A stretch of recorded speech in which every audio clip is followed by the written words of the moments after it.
हाय, आपके साथ मैं हूँ Surabhi Sharma. India TV YouTube channel subscribe करिए, बेल आइकन दबाएं। नमस्कार, मैं हूं पंकज भार्गव। योगी आदित्यनाथ आज अयोध्या पहुंचे। पहले हनुमानगढ़ी के दर्शन किए, उसके बाद रामलला की आरती की। यूपी में एक तरफ बीएसपी और अब समाजवादी पार्टी ब्राह्मणों के लिए सम्मेलन कर रही है। सभी पार्टियां छोटी छोटी जातियों को साथ लेकर सोशल इंजीनियरिंग की तैयारी कर रही है। वैसे में क्या योगी आदित्यनाथ राम मंदिर और हिंदुत्व को अपना चुनावी एजेंडा बनाने की तैयारी में है? क्या उत्तर प्रदेश की जाति वाली सियासत का मुकाबला योगी हिंदुत्व के सहारे से करेंगे? मीडिया में यह भी खबर आ रही है कि योगी आदित्यनाथ खुद अयोध्या से चुनाव लड़ सकते हैं। इसी पर हम करेंगे, आज हमारे साथ मुकाबला करेंगे। इसी पर हमारे साथ एक पैनल होगा। यूपी की सियासत पर उनसे बात करेंगे ठीक 5:10 पर। उत्तर प्रदेश की सियासत में राम मंदिर हमेशा से एक बड़ा चुनावी मुद्दा रहा है, लेकिन अभी तक राम मंदिर की सियासत को लेकर विपक्षी दल बीजेपी पर सांप्रदायिक राजनीति करने का आरोप लगाते रहे। लेकिन अब की बार हालात बदले बदले से नजर आ रहे हैं। सारी राजनीतिक पार्टियां अब 80% हिंदू वोट की बात कर रही हैं। बीएसपी तो सत्ता में आने पर राम मंदिर तेजी से बनाने का वादा तक कर रही है। अखिलेश यादव भी अब भगवान परशुराम की तस्वीर को ट्विटर पर शेयर कर रहे हैं। कुल मिलाकर कहा जाए तो उत्तर प्रदेश की सियासत पूरी तरह से हिंदुत्व के इर्द गिर्द आसिमटी है। आज उत्तर प्रदेश की इसी पॉलिटिक्स, इसी सियासत पर होगा मुकाबला। एक छोटा सा ब्रेक हम यहां ले रहे हैं, फौरन वापस हाजिर होते हैं। तो 2022 में उत्तर प्रदेश में विधानसभा चुनाव हैं, तो ऐसे में क्या जो उत्तर प्रदेश की सियासत है पूरी तरह से हिंदुत्व के इर्द गिर्द आसिमटी है? आज योगी आदित्यनाथ अयोध्या में हैं, इसी पर आज हम मुकाबला करने जा रहे हैं। हमारे साथ खास मेहमान जुड़ चुके हैं, एक बार उनका मैं परिचय आपसे करवा दूं। बीजेपी की तरफ से हमारे साथ मनीष शुक्ला हैं, उसके अलावा कांग्रेस की तरफ से हमारे साथ अखिलेश प्रताप सिंह हैं, और समाजवादी पार्टी से हमारे साथ जुड़ रहे हैं नावेद सिद्दीकी साहब, और बीएसपी की तरफ से हमारे साथ जुड़ रहे हैं वरिष्ठ नेता हैं डॉक्टर एमएच खान साहब। और आप सबका बहुत बहुत स्वागत। दरअसल आज योगी आदित्यनाथ चूंकि अयोध्या में है, योगी आदित्यनाथ ने अयोध्या में रामलला के दर्शन भी कर लिए हैं, तो ऐसे में क्या वो हिंदुत्व वाली जो सियासत है वो शुरू हो गई है? इसी पर हम बात करने जा रहे हैं। बहुत बहुत स्वागत आपका। मनीष शुक्ला जी, सबसे पहले मैं आपके पास आना चाहूंगा। देखिए, कल से आज तक, कल देवरिया में थे योगी आदित्यनाथ और आज सिद्धार्थनगर होते होते अयोध्या में आए हैं। अगर मैं 2020 की बात करूं और 2021 की बात करूं तो 8 मेडिकल कॉलेज की शुरुआत, और 2021 में 9 मेडिकल कॉलेज की शुरुआत होने जा रही है। तो बहुत अच्छी बात है, क्योंकि अगर इस तरह से मेडिकल कॉलेजेस खुलते हैं, हेल्थ को इतना कंसर्न दिखा रही है, ये सब बात ठीक है। लेकिन इनके अगर मैं नामों पर नजर डालूं तो देवरिया की मैं बात करूं तो देवरा बाबा मेडिकल कॉलेज, सिद्धार्थनगर की मैं बात करूं तो माधव प्रसाद त्रिपाठी मेडिकल कॉलेज, गाजीपुर की बात करूं तो महर्षि विश्वामित्र मेडिकल कॉलेज, मिर्जापुर में मां विंध्यवासिनी मेडिकल कॉलेज। तो ये जो नाम है, कहीं ना कहीं ये नाम के पीछे कुछ पॉलिटिक्स है क्या? देखिए, सबसे महत्वपूर्ण तो यह है कि उत्तर प्रदेश में बहुत दिनों बाद इस बात की चिंता हो रही है कि यहाँ की जो स्वास्थ्य सेवाएं हैं वो सुव्यवस्थित हो, और जो जर्जर स्वास्थ्य व्यवस्थाएं थी उसका कितना खामियाजा उत्तर प्रदेश ने झेला है, इसको सबने देखा है। तो हमने 4 साल में 15 मेडिकल कॉलेज बनाए हैं, और सभी जिलों में एक मेडिकल कॉलेज बने, ये कल्पना हमारी सरकार की है, उसके लिए हम काम कर रहे हैं। रहा सवाल नामों का, तो मिर्जापुर में मां विंध्यवासिनी से अच्छा नाम और कौन हो सकता है? अगर यहाँ जो लोग बैठे लोग हैं बता सकते हो तो बता सकते हैं। तमाम देवराहा बाबा सबके पूज्य है। अगर किसी को आपत्ति हो तो जो पैनल में बैठे लोग हैं बताए तो मैं उसकी तर्क दूंगा। महत्वपूर्ण यह है कि मेडिकल कॉलेज बने और ऐसे लोगों के नाम से या ऐसे देवी देवताओं के नाम से बन रहे हैं जिनकी कृपा पाने के लिए लोग स्वयं जाते रहे हैं।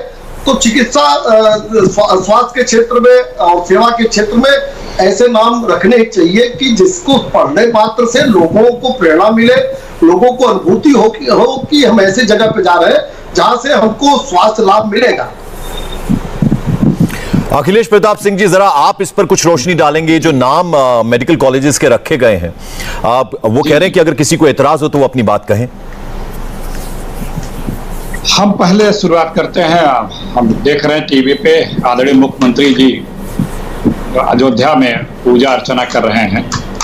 भगवान राम जो सबके आराध्य हैं, सबके लिए आदर्श हैं, पूज्य हैं।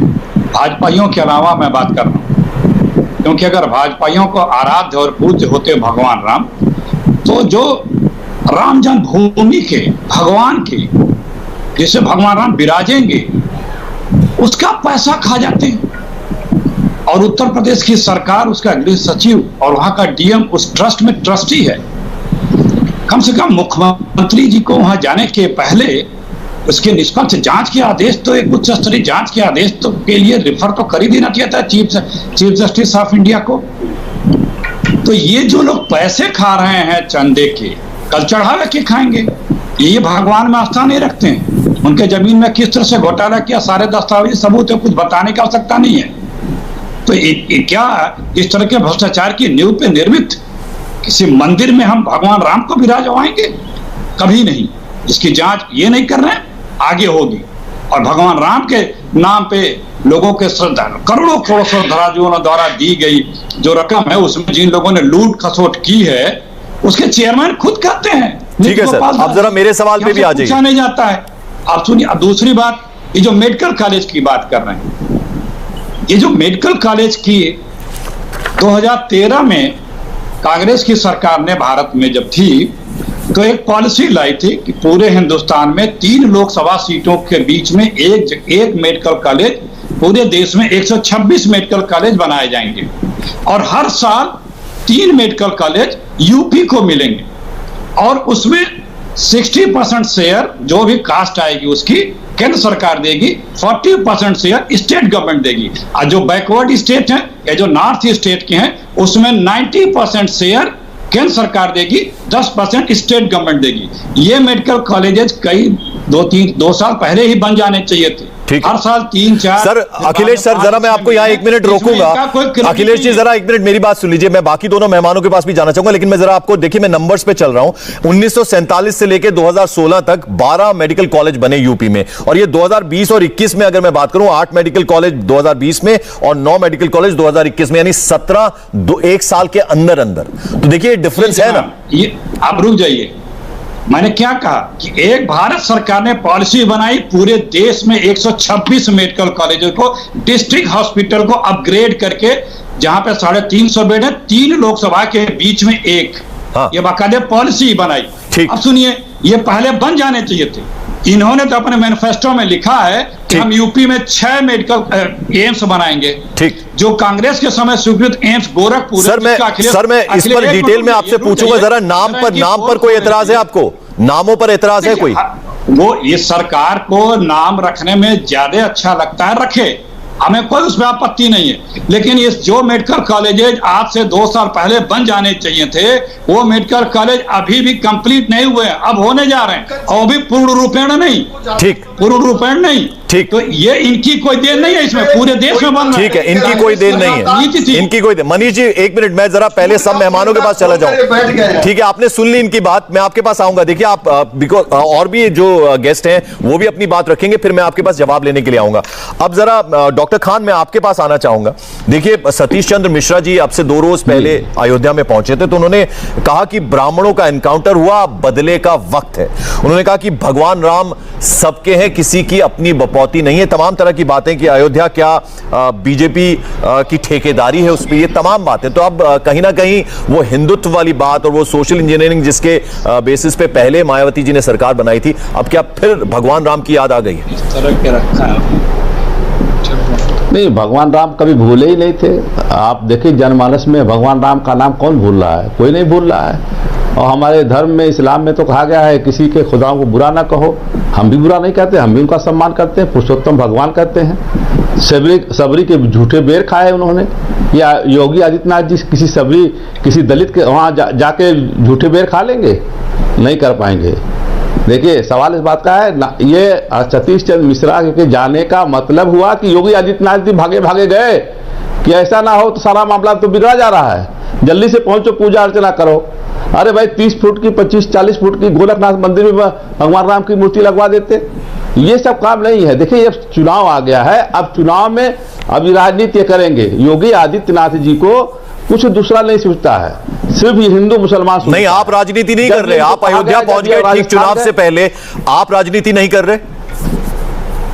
भगवान राम की याद तब आई जब राजनीति नहीं कर रहे हैं, जब चुनाव आ गए। भाई देखिए राजनीति उसको कहते हैं पंकज जी। देखिए सुन लीजिए, जब भगवानों को बांटना शुरू कर दिया जाए। योगी आदित्यनाथ जी आर्ट कार्ड है कि उन्होंने कहा है कि हनुमान जी दलित थे, बैकवर्ड थे, वो क्या नाम है आपके हमारे बजरंगबली, आपके अली। ये वर्ड संवैधानिक पद पर बैठा हुआ व्यक्ति ने कहा कि नहीं कहा? तो ये क्या भाषा है? सबका साथ, सबका विकास, सबका विश्वास कहां इसमें आ रहा है? आपके हमारे बजरंगबली, तुम्हारे अली, आप आदिवासी थे हनुमान जी, अगर आदिवासी थे, दलित थे, तो दलित समाज को दे दीजिए हनुमान जी को। सारे मंदिर पर दलित समाज के लोग बैठ जाए पूजा करने के लिए, क्यों वहां घुसने नहीं देते दलितों को? ये सब चीजें। दूसरी बात, ये जो मेडिकल कॉलेज की बात आप कर रहे हैं, ज्यादातर मेडिकल कॉलेज जो डिस्ट्रिक्ट हॉस्पिटल थे उन्हीं को मेडिकल कॉलेज घोषित कर दिया। अब जहां जनता को 1 रुपए के पर्चे में उसका एक्सरे होता था, उसका सीटी स्कैन होता था, उसका अल्ट्रासाउंड होता था, उसकी सारी जांचें होती थी और 10 दिन की दवाइयां भी मिलती। खान साहब जरा 30 सेकंड में यह जवाब दे दीजिए, क्या आप एक बार फिर इस बात को कहना चाहेंगे कि चूंकि सतीश चंद्र मिश्रा जी अयोध्या पहुंचे थे इसीलिए योगी आदित्यनाथ गए, आप ये कह रहे हैं? बिल्कुल यही कह रहे हैं। अब जहां सतीश मिश्रा जी जाएंगे वहां योगी जी जाएंगे। देखिएगा आप, ये इनकी जमीन खिसक चुकी है, कुछ है बचा नहीं है इनके पास। ठीक है सर, मैं आऊंगा अब आपके पास। अभी नदीम भाई, नावेद भाई, अब आपका नंबर आता है। नावेद भाई जरा ये बताइए, बहुत इंटरेस्टिंग है। देखिए, हम ट्विटर देखते हैं अखिलेश यादव जी का, तो उसमें भगवान परशुराम जी की तस्वीर नजर आती है हमें, और ऐसा भी सुनने में आ रहा है कि अब चूंकि ब्राह्मण सम्मेलन जो बीएसपी ने किया और योगी आदित्यनाथ जी पहुंचे, तो अब इसी तरह की कुछ तैयारी आपकी तरफ से भी होने जा रही है। प्रबुद्ध वर्ग सम्मेलन इसको नाम दिया गया है। 23 अगस्त को की शुरुआत बलिया से होने जा रही है। सर बहुत इंटरेस्टिंग है। देखिए, चुनाव जब आता है तो अब भगवान राम और अब हम ऐसा भी उम्मीद कर सकते हैं कि हिंदुत्व, चूंकि वो कार्ड अब आप भी खेलना चाहेंगे और अयोध्या भी शायद आपके नेता पहुंचना शुरू हो जाएंगे। नावेद, ये पंकज भाई ऐसा है, हम तो एक चीज जानते हैं कि 2 अक्षर का बीज मंत्र ये जपत मिले सुखधाम। 2 अक्षर का बीज मंत्र ये जपत मिले सुखधाम, और शबरी गीध राम रट लागी पायो अनुपम ठाम। एक छोटी सी बात मैं बताना चाहूंगा। देखिए, आज आप कह रहे हैं कि योगी जी गए, जाएं, बिल्कुल जाएं, जरूर जाएं। योगी जी क्या, सबको जाना चाहिए और बहुत अच्छी बात है, मर्यादा पुरुषोत्तम श्री राम की बात है।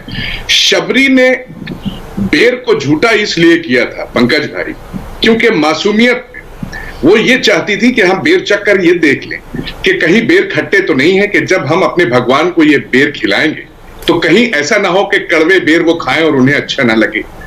इसलिए उसने वो बेर चखे थे। और अब मर्यादा पुरुषोत्तम श्री राम को देखिए, उन्होंने उनका मान रखने के लिए कि वो ये जानते थे कि मासूमियत में शबरी ने ये बेर को झूठा किया है, उन्होंने उस बेर को उठाया और खा लिया। लेकिन आज बात तो राम जी की होती है, लेकिन उनकी सीरत को अपनाने का कोई काम नहीं कर रहा। यही योगी जी, मैं बात करता हूं, यही योगी जी आज राम भक्त हैं, बहुत बड़े भक्त हैं, अयोध्या भी जा रहे हैं, बहुत अच्छी बात है। लेकिन हम तो ये जानते हैं कि राम जी ने झूठे बेर खा लिए थे, लेकिन जब मुख्यमंत्री की शपथ लेने के बाद ये सरकारी आवास में जब गए, तो मुख्यमंत्री आवास को पंकज भाई गंगा जल से धुलवाया गया, गंगा जल से पवित्र करवाया गया, जबकि उससे पहले भी एक हिंदू धर्म का व्यक्ति ही वहां पर मुख्यमंत्री था। अब बताइए, मर्यादा पुरुषोत्तम श्री राम ने तो शबरी के झूठे बेर खाए, और इन्होंने क्या किया, इन्होंने जाकर गंगा जल से उसको धुलवा दिया, पवित्र करवाने की कोशिश की। तो अब इनके दिल में कौन है? ये तो जनता ने देखा कि ये कैसे भक्त है। ठीक है, अब जरा मनीष जी देखिए 3 तरफ से आप पर हमले हुए हैं। अखिलेश जी को भी आपने सुना और डॉक्टर खान ने तो यह तक कह दिया कि सतीश चंद्र मिश्रा जी पहुंचे अयोध्या तो डर के मारे योगी जी पहुंच गए हैं। और अब जो बात नावेद भाई कह रहे हैं वो ये कह रहे हैं कि क्यों धुलवाया गया गंगा जल से मुख्यमंत्री आवास को, और भगवान राम तो मर्यादा पुरुषोत्तम है, तो अगर उनके भक्त हैं योगी जी तो ऐसा क्यों करवाया? अब देखिए 3 तरफ से आप पर हमला हुआ, जवाब दीजिए। देखिए पंकज जी, जो तीनों सपा बसपा कांग्रेस तीनों जो प्रतिनिधि बैठे हैं, इन दलों का प्रभु राम और श्री राम मंदिर के प्रति क्या रवैया रहा है उसको बताने की आवश्यकता नहीं है। कांग्रेस ने कहा राम काल्पनिक पुरुष है, राम से तो तोड़ देना चाहिए और मंदिर न बने इसके लिए कोर्ट तक गई कांग्रेस। बसपा के पूर्वजों ने क्या कहा, वहां शौचालय बनवा देना चाहिए, और समाजवादी पार्टी ने तो वहां गोलियां चलवा दी, कार सेवकों के खून से शरीर को लाल कर दिया। एक बात से मैं आज प्रसन्न हूं कि आज देश की राजनीति उस तरफ चली गई है कि मजबूरी में तीनों दलों को बोलना पड़ रहा कि हम भी हैं राम के साथ। आप अयोध्या की बात करते हैं, आप योगी आदित्यनाथ जी की बात करते हैं। योगी आदित्यनाथ जी केवल मंदिर दर्शन करने नहीं जा रहे हैं, मंदिर बने इसके लिए आंदोलन में भी भागीदार रहे हैं। पूरा गोरखनाथ पीठ, महंत अवैधनाथ जी, अगर इतिहास थोड़ा भी नावेद जी जानते होंगे तो उनको ध्यान में आ जाएगा कि मंदिर में नहीं जा रहे। नावेद जी जवाब दीजिए, नावेद जी जवाब दीजिए। आपने हाथ उठाया, जरा सुन ले नावेद जी क्या कहना चाहते हैं। मनीष भाई देखिए अभी इन्होंने कहा कि मंदिर के आंदोलन में योगी जी मंदिर के आंदोलन, एक मिनट सुन लीजिए। अरे मनीष भाई थोड़ा सब्र रखिए, थोड़ा मनीष भाई थोड़ा सब्र रखिए, सुन लीजिए। आपकी हमने सुनी नहीं, आपने जो एक पॉइंट उठाया उस पर जवाब ले लेते हैं जरा नावेद भाई का, फिर आता हूं मैं आपके पास। मनीष जी आप बोल लीजिएगा, एक मिनट जरा। नावेद भाई कुछ आपकी एक बात पर उनको इतराज है, उस पर जवाब ले लेते हैं, फिर आपके पास आऊंगा मैं। बोलिए नावेद जी। हाँ देखिए, इन्होंने अभी कहा कि मर्यादा पुरुषोत्तम श्री राम आज कांग्रेस के भी हैं, सपा के भी हैं, बसपा के भी हैं। मनीष जी को मैं ये बता दूं, इन्होंने कहा योगी जी वहां पर इसलिए गए क्योंकि योगी जी पहले से राम मंदिर बनाने के आंदोलन में बैठे रहे, लेकिन अफसोस के योगी जी ने और उनकी पूरी टीम ने तारीख नहीं बताई। सुन लीजिए, माननीय सर्वोच्च न्यायालय ने एक कदम उठाकर वहां मंदिर बनाने की बात अगर आई है तो सर्वोच्च न्यायालय से आई है। माफ कीजिएगा हुजूर, भारतीय जनता पार्टी ने कुछ नहीं किया, सिर्फ बातें की बातें। यही मैं पंकज भाई कहना चाहता हूं। ठीक है, अब जरा मनीष जी बोलिए। ठीक है, आप देखिए नावेद भाई ये कह रहे हैं कि आपने कुछ नहीं किया, बीजेपी ने कुछ नहीं किया, जो कुछ किया सर्वोच्च न्यायालय ने किया। यही मैं कह रहा हूं। हाँ। कि चूंकि ये चले गए इतिहास में तो बताते हैं। इतिहास ये है कि मुलायम सिंह यादव की सरकार के समय में कार सेवकों को गोलियों से भुनवाया गया, सरजू को लाल किया गया। मैं जवाब दे दूं इसका दूसरी बात, अरे अभी इतिहास में गए तो इतिहास सुन लीजिए। अखिलेश यादव जब मुख्यमंत्री थे तो पंचकोसी परिक्रमा को रुकवाने का काम अखिलेश यादव ने किया। अब आगे हाई कोर्ट पे चल रहे हैं लगातार। इनको रोकिए प्लीज, सुन लीजिए पंकज जी, इस तरह से सुन लीजिए। नावेद भाई जरा कंप्लीट कर लेने दीजिए, मैं आऊंगा आपके पास। ठीक है, बोलिए मनीष जी। अब कोर्ट की बात पे मैं आता हूं। हाँ। जब हमारी सरकार केंद्र में बनी तो इन लोगों ने कहा कि केंद्र में सरकार बन गई है तो जल्दी करवाइए। केंद्र की सरकार, नरेंद्र मोदी की सरकार सुप्रीम कोर्ट में जाती है और कहती है कि जल्दी सुनवाई हो। तो उत्तर प्रदेश सरकार से यह अपेक्षा थी कि जो ट्रांसलेशन होने थे कागजात के वो हो जाए। अखिलेश यादव ने उसको भी रोक कर रखा। अंतिम दिन तक इन लोग का प्रयास था कि वहां मंदिर पे घोड़े अटकते रहे। तो जब हमारी सरकार उत्तर प्रदेश में आई तो रिकॉर्ड समय में ट्रांसलेशन करके उन कागजात को हमने कोर्ट में दिया। एक बड़ा कारण है कि जब हमारी सरकार का प्रयास था कि वो ठीक है मनीष जी। अब देखिए मनीष जी आपने समाजवादी पार्टी की बात कर ली, आपने नावेद जी को जवाब दिया। अब जरा दो लोग और भी बोले थे ना, अखिलेश जी को कुछ कहेंगे आप, और उसके अलावा जो खान साहब ने कहा कि सतीश चंद्र मिश्रा गए, उसके बाद योगी जी गए हैं अयोध्या। तो जरा अखिलेश जी का जवाब दे दीजिए। जवाब दिया नावेद भाई आता हूं आपके पास। नावेद भाई आता हूं। चंद्र मिश्रा जी हो, चाहे मायावती जी हो, चाहे काशीराम जी रहे हो, चाहे राहुल गांधी, चाहे प्रियंका जी, हाँ, ये लोग अगर प्रभु राम का नाम ले रहे हैं तो उसका सबसे बड़ा कारण जो राजनीति की दिशा बदली है देश में वो रहा है। और इन लोग को मजबूरी में नाम लेना पड़ रहा है। किसी को जनेऊ पहनना पड़ रहा है, किसी को मंदिर जाना पड़ रहा है, किसी को अयोध्या जाना पड़ा। पूछिए ना ये खान साहब से कि इनके पूर्वज ने क्या कहा था, मंदिर की जगह क्या बन जाना चाहिए। ये मायावती जी और बसपा का तो यही इतिहास है, यही सच है राम मंदिर के प्रति। कांग्रेस अखिलेश जी ने अभी कहा कि क्यों जिन्होंने कभी मेडिकल कॉलेज बनाया नहीं, उत्तर प्रदेश को उसकी दशा पर छोड़ दिया। हाँ। आज कागज लेके आए हैं, कह रहे हैं कि 2013 में हमने पॉलिसी बना दी थी, इसलिए मेडिकल कॉलेज। ठीक है, अब आपने अपनी बात कह ली मनीष जी। आप जरा अखिलेश जी जब चुनाव आते हैं तो जनेऊ याद आ जाता है, जब चुनाव आते हैं तो मंदिर याद आ जाता है। पहले तो आप इसका जवाब दीजिए, फिर मैं खान साहब के पास जाऊंगा। अखिलेश जी। जी देखिए, जो भाजपाई होते हैं इनका फुल फॉर्म है बड़े झूठी पार्टी। खासतौर से जो आरएसएस से आते हैं वो कोई राम भक्त, कोई हिंदू नहीं होता, कोई सनातनी नहीं होता। मैं उदाहरण के साथ बताता हूँ। बीजेपी के 2004 के मैनिफेस्टो के पृष्ठ संख्या 62 पे लिखा है कि ये मानव निर्मित पुल है, इसे तोड़ के हम बनाएंगे। बीजेपी के 2004 के एनडीए के मैनिफेस्टो में लिखा है। दूसरी बार इनके केंद्रीय मंत्री शर्मा जी राज्यसभा में जवाब देते हैं कि सीता काल्पनिक थी। प्लीज अपने पीसीआर से कहिए ये विंडो काट के बंद कर हमें बोले। जरा एक मिनट अखिलेश जी, देखिए मुझे क्या करना है वो मेरे को डिसाइड कर लेने दीजिए ना। आप मुझे मत बताइए कि ऐसा करवाइए, मैं उनको रोक रहा हूँ, मैं उनको रोक रहा हूँ। मनीष जी जरा आप सुन लीजिए, देखिए वरिष्ठ है अखिलेश जी। हाँ ठीक है ना, ठीक है, मैं उनको समझा रहा हूँ। मनीष जी एक मिनट जरा, वो अगर झूठ बोल रहे हैं तो बाद में अपनी बारी में बोलिएगा ना। ठीक है अखिलेश जी एक मिनट, अखिलेश जी बोलिए जी। अरे मनीष भाई, दूसरी बात कि राज्यसभा में राज्य मंत्री सांस्कृतिक कार्य शर्मा जी गाजियाबाद वाले, उन्होंने ऑन रिकॉर्ड एक जवाब में पार्लियामेंट के राज्यसभा में जवाब दिया कि सीता काल्पनिक है, बाकायदा ऑन रिकॉर्ड है। तीसरी बात, इनके बंगाल के अध्यक्ष दिलीप घोष 10 दिन तक अब चैनल पे डिबेट पे और जो आप लोग करते हैं डिस्कशन वहां पे जाकर के चुनाव में बहस करते हैं, उस पे कहा राम कोई मर्यादा पुरुषोत्तम नहीं थे, अवतार नहीं थे, वो एक राजा थे। यहां तक पूछा गया फिर अयोध्या में क्या बन रहा है, उन्होंने कहा उसका महल बन रहा है। जिसको अवतार मानना हो माने, वो एक पुरुष था, राम भगवान नहीं, अवतार नहीं। आरएसएस राम को अवतार मानती ही नहीं है, लिखा पढ़ी में है। और ये 3 उदाहरण मैंने बता दिए।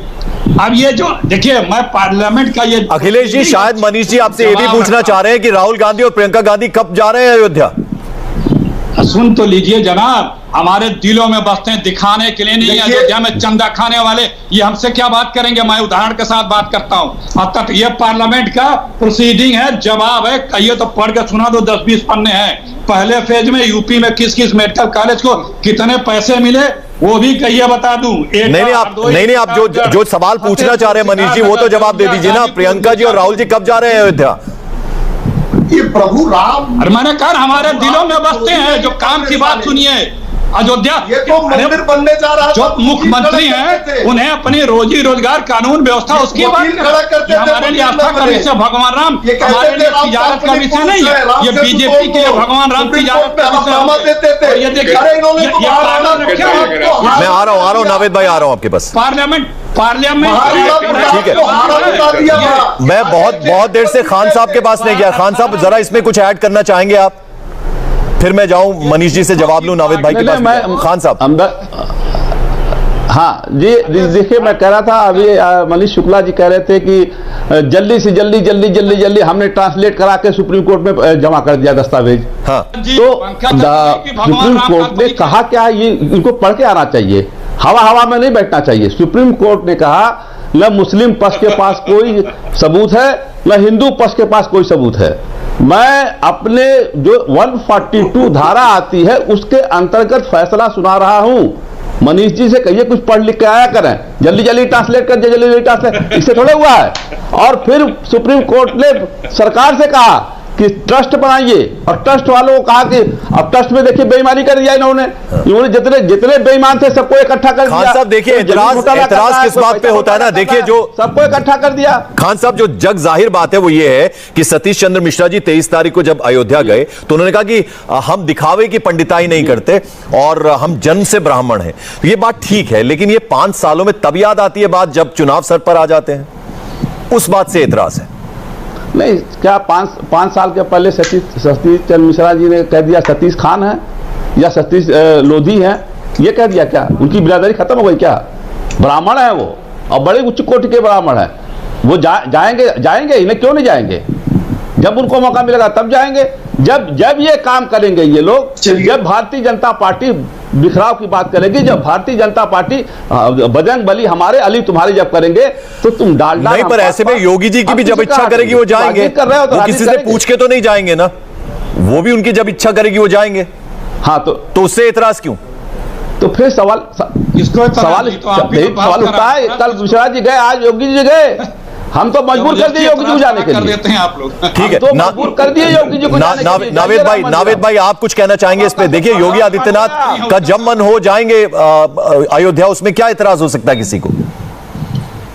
नहीं, जब मन में जाएंगे। देखिए हुजूर, मैंने आपसे शुरुआत में ही कहा था कि बिल्कुल वो जब जाना चाहे। एक मिनट खान साहब, पैसा उसी से जाएंगे ना। खान साहब जरा सुन ले, 1 मिनट बोलिए नावेद भाई। देखिए, मैंने शुरू में ही कहा था कि जिसका जी चाहे हमारे देश में कहीं भी जा सकता है, कभी भी जा सकता है। उस पर ये हम कहें, ये टिप्पणी करें कि आदरणीय योगी जी क्यों जा रहे हैं, ये गलत है। लेकिन आपने आज शुरुआत बहुत अच्छी की पंकज भाई। जो आज आपका मौजू था, आपने अस्पताल से शुरुआत की कि अस्पताल बना रहे हैं और अस्पतालों का, ये एक बहुत इंपॉर्टेंट चीज है। आज आपके चैनल पे करोड़ों लोग देख रहे हैं। अस्पताल की बात है, ये नहीं, अस्पताल, अस्पतालों के जो नाम है, अस्पतालों के जो नाम है, उस पर भी मैंने आपकी टिप्पणी मांगी थी। अस्पतालों के नाम, मैं आ रहा हूं, मैं अस्पतालों के नाम आप रख रहे हैं, बहुत अच्छी बात है। लेकिन गोरखपुर में एक बीआरडी मेडिकल कॉलेज में जब 350 बच्चे मर गए, तो उसके बाद जब माँ बाप लोग उनके पास पहुंचे थे और एक और हादसा हुआ था, उसमें भी माँ बाप पहुंचे शिकायत करने, तो यही आदरणीय योगी जी ने कहा था कि नौटंकी बंद करो, यहां से चले जाओ, जो कि ऑन रिकॉर्ड है, आज भी अवेलेबल है। बच्चों के, जिन बच्चों ने अपनी जान दी, मां बाप से कह रहे हैं कि नौटंकी बंद करो, यहां से चले जाओ। उनको सोचना चाहिए, ना अस्पताल में आप एम्बुलेंस दे पाए, ना आप ऑक्सीजन दे पाए। हमने तो बहुत अस्पताल बना डाले और वही हमारी एम्बुलेंस ही काम आई, हमारे अस्पताल ही काम आए। आपने तो सिर्फ हमारे नाम का फीता काटा है और हुजूर किया क्या है? नहीं, मेरा एक, नावेद भाई जरा जल्दी से इसका भी जवाब दीजिएगा। मेरा सवाल एक और भी था। वो भगवान परशुराम की तस्वीर ट्वीट करते हैं अखिलेश यादव, और अब आप भी इस तरह का एक सम्मेलन करने जा रहे हैं, प्रबुद्ध सम्मेलन जिसको नाम दिया गया है। तो ये चुनाव के ठीक पहले ही ये चीजें क्यों याद आ रही हैं?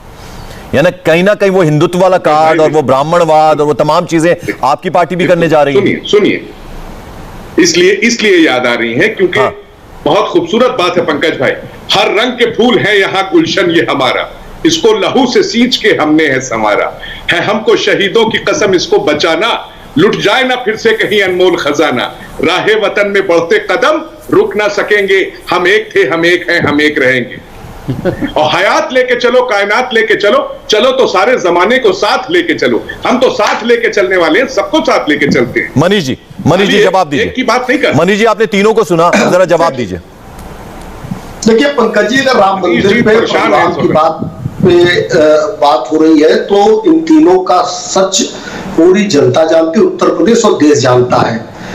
असली इन लोगों की जो नीति है, अगर मायावती जी से बात करें तो सतीश मिश्रा अयोध्या जाते हैं और मायावती जी 2019 के चुनाव में सहारनपुर में कहती कि मुसलमानों इकट्ठे हो जाओ। अगर सपा की बात करें तो कारसेवकों को मरवाने के बाद मुलायम सिंह यादव कहते कि अगर गोली न चलवाते, हत्या न करवाते तो एक कौम नाराज हो जाती। बच्चों को, देश के संसाधनों पर पहला हक मुसलमानों का है, ये मनमोहन सिंह यानी कांग्रेस, ये तीनों दल तुष्टीकरण की राजनीति के आधार पर आज तक राजनीति करते आए हैं। कलई खुल गई है, उत्तर प्रदेश की जनता बंदूक और संदूक की राजनीति में नहीं जाना चाहती, विकास की राजनीति में जाना चाहती है। उसके साथ जाना चाहती जो अस्पताल बनवाए, जो रोजगार थे, ये रोजगार के लुटेरे जो समाजवादी पार्टी के प्रवक्ता बैठे हैं, किस तरीके से इन्होंने रोजगार को लूटा था। 5 आयोग उत्तर प्रदेश के भंग किए गए थे भ्रष्टाचार के आरोप में। उत्तर प्रदेश की इलाहाबाद हाईकोर्ट ने भंग किया था, भारतीय जनता पार्टी ने नहीं किया था। अखिलेश यादव के संरक्षण के बावजूद भी वो भ्रष्टाचारी आयोग के चेयरमैन और पूरा आयोग भंग हुआ था। और मायावती के समय में किस तरीके से लूट हुई थी, किस तरह से 2009 में अपराधियों को दिया गया था। उत्तर प्रदेश की जनता अखिलेश जी तीनों दल जो है वो तुष्टीकरण की राजनीति करते हैं, जरा जवाब दीजिए मनीष जी को। देखिए, बताने की आवश्यकता नहीं है, चुनाव आ गया है, जो सत्ता में बीजेपी बैठी है उसकी अब अकाउंटेबिलिटी बनती है कि वो जवाब दे अपने कृत्यों का। उसके पास कोई उपलब्धि नहीं है, तो मोदी जी और गोदी जी दोनों मिलके यही सब करते रहेंगे चुनाव तक। बतावे ना, इन्होंने इनके मैनिफेस्टो ही पढ़ लीजिए ना, जिसको जुमला बोलते हैं। अरे अपना मैनिफेस्टो पढ़ लीजिए। 6 मेडिकल, 6 एम्स कहा था अपने मैनिफेस्टो में, क्या बन गया बताएंगे।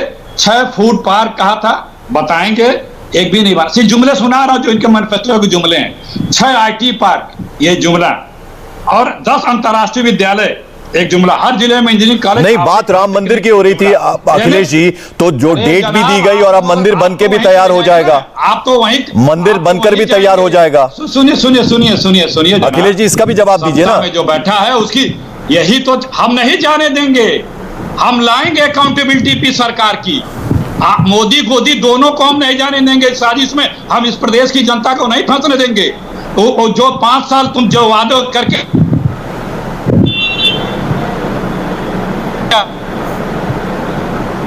आए हो, हम नहीं आएंगे। यहाँ वहां बताना होगा कि गन्ना किसानों का अभी भी 12,000 करोड़ बकाया क्यों है। इनके मैनिफेस्टो का एक एक पन्ना का एक दिन बहस कर लिए 2-3 घंटे का, एक काम बता दें, 2 काम हजारों पर रखे थे। चलिए आपने अपनी बात की। जरा नावेद भाई आप इसमें कुछ जोड़ना चाहेंगे, फिर मैं मनीष जी से जवाब दूंगा। नावेद भाई अब जरा आप बोलिए। 1 मिनट अखिलेश जी सुन ली हमने आपकी बात। में मात्र 71 लाख लोगों को डबल डोज का टीका लगा। ठीक है, किसी को जो ये सबसे कम है यूपी में, सिर्फ 4.2% लोगों को। ठीक है नावेद भाई, पॉपुलेशन के 4.2। जब लोग मरने लगे तो ना अस्पताल मिले, ना बेड मिले, दवाइयां मिले, यहाँ तक शमशान तक नहीं मिले। ठीक, हाँ मालूम है, जानते हैं अखिलेश भाई, जनता समझ रही है, जानती है बहुत अच्छे से। देखिए आज की तारीख में कुछ नहीं किया है काम, सिर्फ बातें हैं। और आज की तारीख में अगर कबीर होते तो वो यही कहते। मुझे अच्छी तरीके से एक दो लाइन मैं कहना चाहूंगा कि बहू बेटियां नहीं सुरक्षित, चिंता यही सताए। बहू बेटियां नहीं सुरक्षित, चिंता यही सताए, लेकिन सच तो यह है तुमको लाज तनिक ना आए। और धर्म पे बांटो ना किसी को, सबको समझो खास। वर्षों से हम तरस गए, तुम कछु ना कियो विकास। ये आज की तारीख में अगर कबीर होते तो यही कहते। मनीष जी कुछ जवाब देंगे इस पे? देखिए सीधे आरोप लगा दिया कि 5 साल में कुछ नहीं हुआ विकास के नाम पर, और महिलाओं की सुरक्षा की बात कर ली, सेफ्टी की बात कर ली, रोजगार की बात कर ली, अस्पताल का भी उन्होंने कई सारे एग्जाम्पल दे डाले। देखिए जब तक की सीमा समाप्त हो जाती है तो शायरी और इस तरह के दोहों से काम चलाने की जरूरत पड़ती है। देखिए हम तो जिम्मेदार लोग हैं, हम तो ये कभी नहीं भागे कि लड़के हैं, लड़कों से गलती हो जाती है, अगर गलती से रेप कर दिया तो फांसी पे लटका दोगे क्या? यही इनकी सरकार थी ना। अरे मनीष भाई, तो हमको पता है मनीष भाई, महिला सुरक्षा पे जिस तरीके से अपराधों में कमी आई है, और अपराध की अगर बात करें तो उत्तर प्रदेश में अपराधियों के ऊपर जो कार्रवाइयां हुई है उससे अखिलेश यादव के जो दर्द है वो बयां करते हैं कि हमने कितनी कठोर कार्रवाई उत्तर प्रदेश में की है। और रही बात रोजगार की, तो 4.25 लाख सरकारी नौकरियां हमने पारदर्शिता से दी। नावेद जी आपको पता है, अगर याद हो, अगर पता हो तो बताइए समाजवादी पार्टी ने कितनी नौकरी दी? अभी अखिलेश जी कह रहे थे कि गन्ना किसानों का बकाया है। इनके जो साथी थे अखिलेश यादव, मायावती जी, कांग्रेस के दोनों साथियों की 10 साल की सरकार ने जितना भुगतान किया था उससे दुगने का भुगतान हमने किया। ठीक है, अब जरा आप उपलब्धियां मांग रहे हैं तो मैं जरा कांग्रेस के अखिलेश प्रताप जी से और नावेद जी से और खान साहब से भी मांगूंगा। भारतीय जनता पार्टी अखिलेश जी जरा आप उपलब्धियां गिना दीजिए, फिर मैं जरा समाजवादी पार्टी और खान साहब के पास भी जाऊंगा। देखिए ये कुछ कह रहे हैं कि हमने दूना भुगतान किया। एहसान किए हो क्या? गन्ना खरीदे हो तो भुगतान करोगे ही, लेकिन अभी भी 12,000 करोड़ का गन्ना बकाया है। और आपने कहा था हम खूब दाम बढ़ाएंगे, 4 सालों से 1 रुपया नहीं बढ़ाया है। पहले साल मात्र 15 रुपए बढ़ाया था आपने गन्ना किसानों का। और ये तो दुनिया की पहली सरकार है पंकज जी, यूपी गवर्नमेंट दुनिया की जो क्रिमिनल फ्रेंडली है, ऑन रिकॉर्ड, जो लोकप्रिय कार्य जनता के लिए नहीं नियम बनाती है। विधानसभा में सर मेरे पास थोड़ी वक्त की कमी है इसलिए मैं 30 सेकंड से ज्यादा आपको वक्त नहीं दे पाऊंगा। खान साहब अगर इसमें आप कुछ ऐड करना चाहें, आप अपनी सरकार, जब आपकी सरकार थी खान साहब जब आपकी सरकार थी तो आप अपनी उपलब्धि गिना दीजिए। ठीक है खान साहब बोलिए। खान साहब देखिए, हाँ सरकार की उपलब्धि है पूरी कानून व्यवस्था में पूरे देश में मारा जाता है। सारे एक साथ मत बोलिए प्लीज। खान साहब अखिलेश जी 1 मिनट जरा। खान साहब अपनी बात कीजिए। हाईकोर्ट का डिसीजन आया था राम मंदिर पर, एक आदमी से नहीं टकराया था। लखनऊ देख लीजिए, जमुना एक्सप्रेस देख लीजिए, भीमराव अंबेडकर यूनिवर्सिटी देख लीजिए, यह लखनऊ बनी हुई है। उर्दू अरबी फारसी यूनिवर्सिटी लखनऊ बनी हुई है। 20 मीटर काले में ये इंटर कॉलेज। और नावेद भाई आप अपनी उपलब्धि गिना दीजिए जैसा कि मनीष बोल रहे थे। ठीक है खान साहब हो गया। नावेद भाई क्या चीज? देखिए नहीं 1 सेकंड पंकज भाई देखिए 1 मिनट खान साहब 1 मिनट 5 सेकंड दे दीजिए। बताइए महिला सुरक्षा की बात कर रहे हैं। मनीष जी 1 मिनट नावेद भाई बोलिए अपनी बात, फिर मैं मनीष के पास जाऊंगा आखिरी कमेंट के लिए। जात की देखिए, उसका इनको तो खामोश कराइए। देखिए, मैं किसी के बीच में नहीं बोलता पंकज भाई। ठीक है, बोलिए। खास आप खामोश नहीं होंगे। बोलिए आप अपनी बात करिए, टाइम कम है थोड़ा। देखिए आजकल अभी उपलब्धियां गिना रहे हैं मनीष जी, और सब लोग अपनी उपलब्धियां गिना रहे हैं। मैं एक बात ये कहूंगा, टेक्नोलॉजी का जमाना है आजकल। गूगल के ऊपर टाइप कर दीजिए अभी जाकर के, वर्क ऑफ अखिलेश यादव, दर्द से खर्रा खुल जाएगा पूरा, और उसको पढ़ने में इतना टाइम लगेगा कि मत पूछिए। यही मनीष जी से बता दीजिए। मनीष जी आखिरी कमेंट आपका, 30 सेकंड। पंकज जी, जो झूठे दावे 2017 में इन्होंने किए थे, 2019 में किए थे, जनता की अदालत ने इनके झूठे दावों को खारिज किया था। वही काम तो फिर बता रहे हैं। यानी जनता की अदालत में जो खारिज दावे थे, जो खारिज कार्य थे, उसके आधार पर अगर 22 में जाएंगे तो रिजल्ट भी 17 और 19 की तरह आने वाला है। मजाक कर रहे हो क्या? चलिए ठीक है, किसके जो वादे हैं वो पूरे किए, इनको पतंग उड़ाने का जिम्मा मिलेगा। तो किसने अपने वादे पूरे किए और कौन अपने वादे पूरे नहीं कर पाया, जनता जो है वो जनार्दन है, वो इसका फैसला करेगी। 2022 में जब विधानसभा चुनाव के नतीजे आएंगे तो उससे तस्वीर साफ होगी। बहुत बहुत शुक्रिया नावेद भाई आपका, अखिलेश जी आपका, मनीष आपका और डॉक्टर खान आप सबका बहुत बहुत शुक्रिया इंडिया टीवी से जुड़ने के लिए। तो मुकाबला में आज बस इतना ही, लेकिन बाढ़ बारिश में डूबे महाराष्ट्र में हालात के लिए कौन है जिम्मेदार? कुदरत की मार के आगे हर बार सरकार लाचार क्यों हो जाती है?